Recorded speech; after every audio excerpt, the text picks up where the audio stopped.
नमस्कार।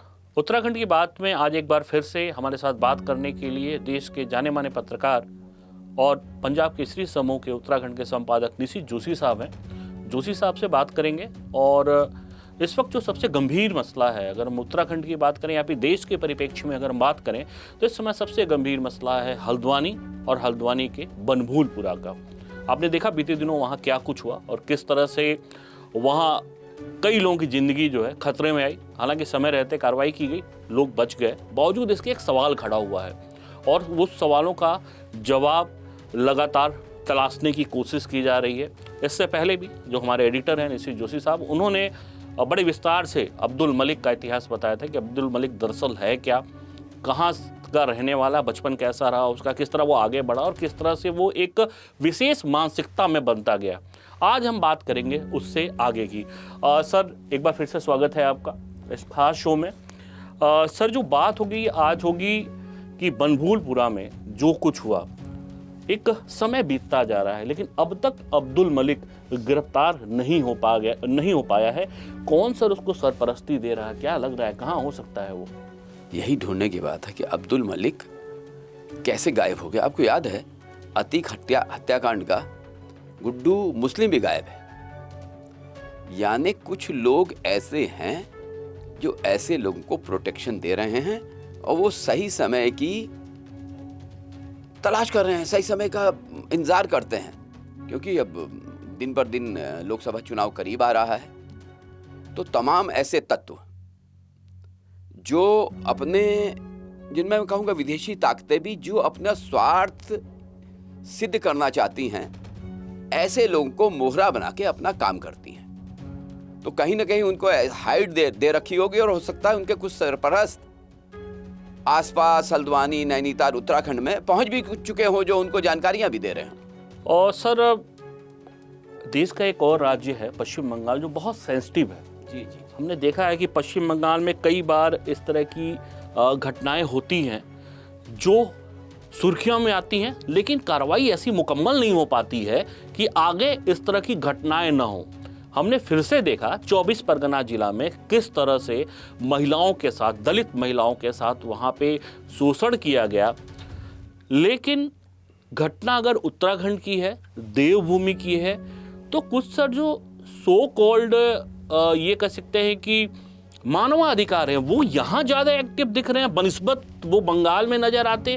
क्या वजह है? क्या उत्तराखंड सॉफ्ट टारगेट है?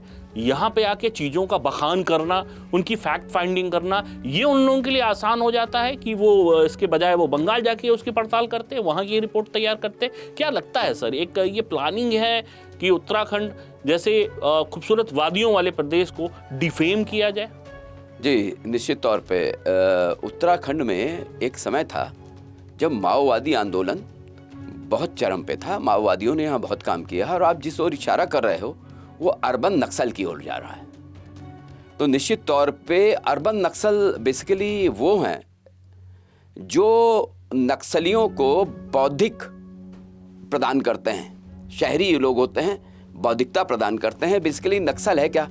एक नक्सलवाड़ी आंदोलन हुआ था, चारू मजूमदार ने शुरू किया था 70 दशक में। वो माओ से तुंग के बहुत बड़े समर्थक थे। यानी चीन में वो लोग मानते हैं कि हथियार से ही सशस्त्र क्रांति हो सकती है और इससे हम अपने अधिकार लेंगे। और ऐसे लोग, मैं कहूँगा कि ये खाल ओढ़ के, खास बड़े बड़े प्रोफेसर होंगे, हो सकता है कुछ लोग IAS से में सेलेक्ट हो जाएं और वहाँ से आपका त्यागपत्र दे के आ जाएं। इस तरह के लोग जो उस मानसिकता के होते हैं वो तरह तरह का वेश धारण करके आ जाते हैं। और शायद अभी जो जानकारी मिल रही है, हल्द्वानी में भी शायद कुछ ऐसे लोग पहुंच गए हैं। और क्योंकि हल्द्वानी में जो झगड़ा हुआ है ना, ये एक तरफा है, इसमें अभी सांप्रदायिकता की कोई बात नहीं है। ये लोग धीरे धीरे मानवाधिकार के नाम पे एक चीज पैदा कर रहे हैं। जो जानकारियां आ रही हैं वो कह रहे हैं वर्ग विशेष को ही प्रताड़ित किया जा रहा है और ये टीम आके यहाँ जमी हुई है बार बार, और वहाँ के लोग परेशान हैं। वहाँ के कुछ उस मोहल्ले के लोग, बनभूलपुरा के जो समझदार मुस्लिम हैं, उन्होंने मुझसे बात की है। वो कह रहे हैं कौन लोग आ गए जो हमको बरगला रहे हैं। तो सबसे पहले केंद्र सरकार को और उत्तर प्रदेश सरकार को ऐसे लोगों को चयनित करना चाहिए, चाहे वो कोई भी हो। आप जहां तक दूसरी बात कर रहे थे पश्चिम बंगाल की, मैं इनसे पूछता हूं, संदेश खाली में जब महिलाएं कह रही हैं कि उनको घर का दरवाजा खटखटा के बुलाया जाता है, रात भर उनको बुला लिया जाता है, रात भर उनको रखा जाता है और सुबेरे उनको छोड़ दिया जाता है, उनके घर में मातम होता है, तो ये वहां क्यों नहीं जाते? क्योंकि बेसिकली ये आपको याद होगा, एक जॉर्ज सोरस ने कहा था कि मैं भारत को और स्पेशली नरेंद्र मोदी को डिफेम करने के लिए पूरा पैसा लगा दूंगा। अब देखिए चीजें वैसे ही घूमती दिखाई दे रही है। एक और किसान आंदोलन, वही लोग हैं और इधर ये, इसमें भी वैसे ही लोग हैं। तो इसको बहुत गंभीरता से देखना होगा, कौन कौन वहां के आया है, क्यों बस गया है और मानवाधिकार के नाम पे क्या कर रहा है, क्या जांच कर रहा है। आप सर इस बात को स्पष्ट रूप से आप इशारा कर रहे हैं कि चुनाव से पहले माहौल को कहीं ना कहीं बिगाड़ने की कवायद की जा रही है, ये नजर आ रहा है ये आपको? सुनिश्चित तौर पे उन्होंने अपने टारगेट्स चुन लिए हैं और उन टारगेट्स पे वो काम कर रहे हैं। इनके पीछे कौन सी शक्तियां छिपी हैं, इनको ढूंढना पड़ेगा। आपको याद होगा नोवेल रॉय सिंघम, वो जो चीन से फाइनेंस करता था, जिसमें एक कोई अपनी चलाती थी वेबसाइट, वो भी फंसी हुई है। आप देखिएगा आज से 2 महीने 3 महीने बाद सबके चेहरे, हो सकता है 15 दिन महीने भर में इनके चेहरे बेनकाब होंगे कि इनको कौन फाइनेंस कर रहा है, कहां से इतना पैसा लाते हैं, कहां से इनके पास आता है। और मानवाधिकार सिर्फ उनको वहीं दिखता है जहां वर्ग विशेष, संप्रदाय विशेष की बात होती है, और जगह मानवाधिकार नहीं होता। मानवाधिकार का अर्थ है मानव का अधिकार, तो मानवाधिकार सब जगह लागू होना चाहिए। वहां क्यों नहीं जाते ये लोग? आपने एक बात का जिक्र किया जोशी साहब कि बाहर से फंडिंग, ये मसला हमारे लिए बहुत गंभीर है और हमने कई बार इस शब्द को सुना है। और कई बार तो हमारी जो देश की टॉप एजेंसियां हैं, जो खुफिया एजेंसियां, उन्होंने फंडिंग में लोगों को गिरफ्तार तक किया है। चुनाव से पहले जिस तरह से एक बार फिर से फंडिंग की बात आ रही है देश को अस्थिर करने के लिए, आपने जैसा चीन का हवाला दिया, क्या और भी बाहरी शक्तियां हैं जो इस समय भारत को परेशान करने के लिए, अस्थिर करने के लिए किसी भी हद तक जाने को तैयार है? उनसे लड़ना, उनको रोकना एक बहुत बड़ी चुनौती है। जी देखिए, ऐसा है कि भारत में जब से नरेंद्र मोदी की सरकार आई है, बहुत सी ऐसी ताकतें हैं जो अपने एनजीओ चलवाती थी, भारत के विकास को बाधित करती थी, यहाँ फंडिंग करती थी, उन सब के काम रुक गए हैं। भारत बहुत तेजी से विकास की गति पे जा रहा है और वो अपने धंधे बंद हो गए हैं उनके। वो चाहते हैं कि किसी भी तरह इसको डिस्टर्ब किया जाए, भारत को डिस्टेबलाइज किया जाए, सरकार को डिस्टेबलाइज किया जाए और अपने स्वार्थों की पूर्ति की जाए। ये वो ताकतें हैं। उनका मैं नाम नहीं इसलिए लेना चाहूँगा कि 2 नाम मैंने बड़े ले लिए हैं जिन्होंने खुली चुनौती दी थी। जॉर्ज सोरस ने तो खुलेआम कहा था। इन सब के पीछे अगर जांच होगी तो वही लोग हैं जिनको टूल किट लोग कहते हैं। तो ये लोग छिप के काम कर रहे हैं, धीरे धीरे एक्सपोज होंगे, क्योंकि इस बार सरकार भी मुझको अलर्ट दिख रही है। लेकिन हल्द्वानी जैसी जगह पे ये लोग कर रहे हैं तो हल्द्वानी में सरकार को बहुत सीरियसली लेना चाहिए। इनके पीछे इंटेलिजेंस लगानी चाहिए, ये क्या काम कर रहे हैं। और जैसे ही इनकी बात ऐसी आए कि ये सांप्रदायिकता को पोषित कर रहे हैं, सांप्रदायिकता बढ़ा रहे हैं, उस तरह की बातें कर रहे हैं, इनको उठा के बंद कर देना चाहिए। उत्तराखंड को सर आप बहुत अच्छी तरह जानते हैं, हल्द्वानी को बहुत अच्छी तरह समझते हैं, आपका बहुत अच्छा वक्त वहाँ बीता हुआ है। इसके अलावा 4 दशकों से ज़्यादा का वक्त आपने पत्रकारिता में बिताया है। क्या सर कहीं ऐसा प्रतीत हो रहा है कि इसमें कुछ लोकल लोगों को भी इन्वॉल्व किया गया है? जो ये पूरा घटनाक्रम हुआ हल्द्वानी का, हालांकि अब चीज़ें सारी कंट्रोल में है, क्या ये संभव है कि कुछ लोग यहाँ लोकल लेवल पे इन्वॉल्व हुए हों? क्योंकि जिस तरह से ये पूरा मामला हुआ, जिस तरह से पत्थरबाजी हुई, पेट्रोल बम गिरे, ये तैयारी थी, ये मुकम्मल तैयारी थी। मेरा इशारा सर लेफ्टिस्ट की तरफ है, जो नाम तौर पे जो लेफ्ट विंग के लोग हैं, जो समर्थक हैं और उत्तराखंड से उनका नाता रहा है, इस बात से इनकार नहीं किया जा सकता है। क्या कहीं उनका कोई मौन समर्थन आपको नजर आ रहा है इसमें? जी मौन नहीं, एक्टिव एक्चुअली में होता क्या है कि ये लोग से पहले एक माहौल बनाते हैं कि संप्रदाय विशेष के साथ अन्याय हो रहा है।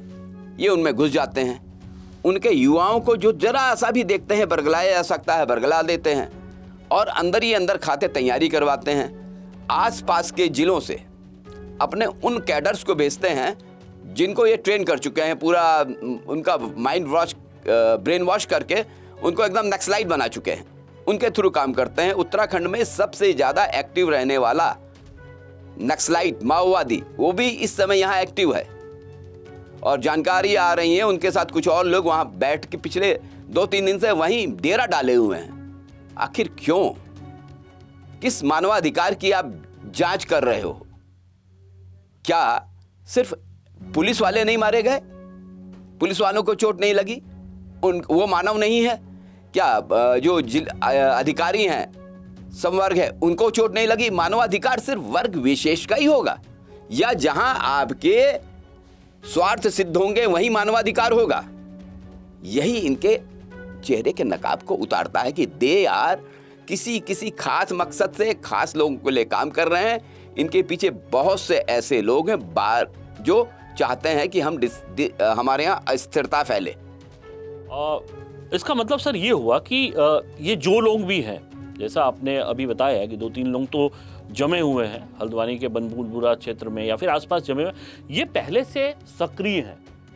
ये मौके की तलाश में रहते हैं कि इन्हें जल्द कभी भी मौका मिले और ये अपना काम कर जाए। तो क्या सर ऐसे लोगों को चिन्हित करने का काम सरकार को नहीं करना चाहिए? जो हमारी खुफिया एजेंसियां हैं उनको पहले से थोड़ा अलर्ट मोड पे नहीं रहना चाहिए, ताकि जब इस तरह की घटना हो वो एक बड़ा रूप ना ले पाए, वो एक भयावह रूप ना ले पाए, उनको समय रहते रोका जा सके? देखिए, ऐसे लोग हमेशा एक्टिव रहते हैं, और इनके पास जो कानूनी मदद देने वाले लोग बहुत मजबूती से वो भी खड़े हुए हैं, और कभी यहाँ काम करते हैं, कभी महाराष्ट्र चले गए, कभी कहीं चले गए, और जैसे ही इस तरह की कोई घटना होती है कूद के फिर यहीं पहुंच जाते हैं और माहौल को गरमाते हैं। ऐसा नहीं, एजेंसियां भी काम करती हैं, उनकी रिपोर्टिंग भी होती है, सब जानकारियां होती हैं, और अभी भी हो रही होगी। मैं नहीं मान के चलता कि अभी इनको देखा नहीं जा रहा होगा, लेकिन ये लोग बहुत ज़्यादा गंभीर, और हो सकता है इनको पता हो कि अब्दुल मलिक कहाँ हैं, उनको कहाँ रखा गया है। हो सकता है वहाँ से ये बातचीत भी कर रहे हैं, संपर्क में हो रहे हो, और हो सकता है उससे बहुत सी जानकारियां भी ले रहे हो। क्या सर इसे वेल प्लान्ड मॉडस ऑपरेंडी कहा जा सकता है?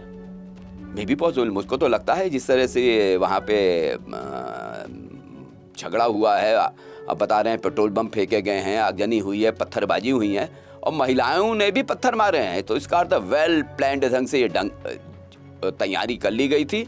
और इसके पीछे हो सकता है यही सब लोग जो यहाँ इस समय आगे घूम रहे हैं, हो सकता है उनका मानस इसके पीछे काम कर रहा हो, और इन्होंने ही प्लान करवाया हो, और अब ये मानवाधिकार कार्यकर्ता बन के उसके नाम पे यहाँ पहुंच गए हों।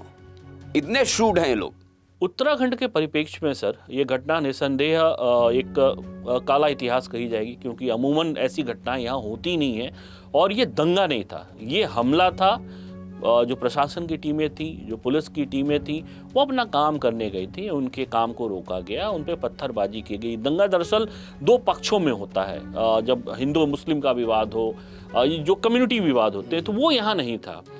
लेकिन सर अब इसकी आप मानते हैं कि एक शुरुआत हो सकती है इस घटना से, अगर इस पर सख्ती से रोक नहीं लगाया गया, उस वर्ग के प्रबुद्ध लोग सामने आकर बैठकर सर्व समाज के साथ अगर बात करें कि आइंदा भविष्य में इस तरह की कोई घटना ना हो, आपको लगता है कि सख्त दरकार है इसमें उत्तराखंड को? देखिए, मैंने हल्द्वानी को विकसित होते देखा है। बहुत छोटा सा कस्बा था, और उस जमाने के जितने लोग हैं उन सबको मैं जानता हूँ।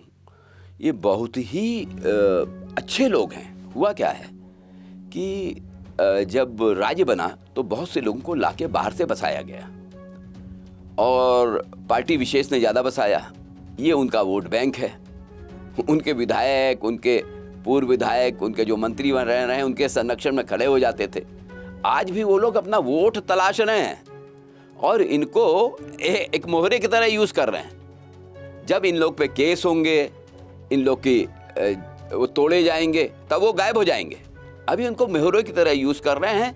ये वहाँ के मुअज्जिज़ लोग हैं, जो समझदार लोग हैं, उनको समझाना चाहिए। लेकिन जब किसी के दिमाग में भर ही दी गया है, और कुछ भरने वाले लोग वहाँ पहुँच के बैठे हुए हैं, संकट वो आ रहा है। जो लोग वहाँ बाहर से भरने बैठ गए हैं, उनको पहले हटा दिया जाए, तो प्रॉब्लम लोकल लेवल पे तुरंत सॉल्व हो जाएगी।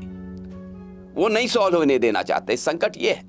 और यानी कुछ एलिमेंट्स ऐसे हैं जो इस समस्या के जीवित रहने में अपना हित देख रहे हैं, और यही वजह है कि ऐसे लोग कभी भी किसी के सगे नहीं होते हैं। अभी के लिए सर धन्यवाद आपका। आपने एक और गंभीर मुद्दे पे हमसे बात की और अपनी बातों को स्पष्टता के साथ रखा। फिर किसी और मुद्दे पे हमारे एडिटर सर के साथ हम बैठेंगे, उस पर बातचीत करेंगे। तब तक के लिए नमस्कार। नमस्कार।